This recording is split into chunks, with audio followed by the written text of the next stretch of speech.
specifically people want to know whether the vaccines can impact The fertility. early data shows us that doesn't seem to impact fertility.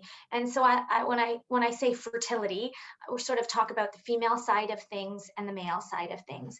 You know, there aren't a ton of studies. A lot of what we know is anecdotally. You know, across the United States, they have been vaccinated a little bit faster. And so you're hearing sort of anecdotal from different fertility clinics and early studies looking at this. But the early studies don't. I can tell you that I recently looked, it's a small study.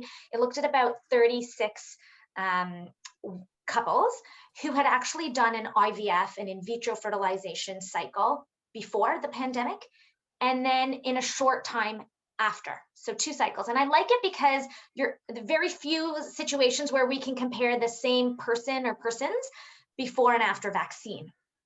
And it showed in these couples in many different parameters that the vaccine didn't show a difference. So things like the number of eggs, so the amount of drug they used, so how much stimulation a woman needed to get a good response, the number of eggs that the woman was able to get in her IVF cycle, the number of good quality embryos that couple produced in their IVF cycle, and then the sperm parameters, the count of the sperm, the motility of the sperm.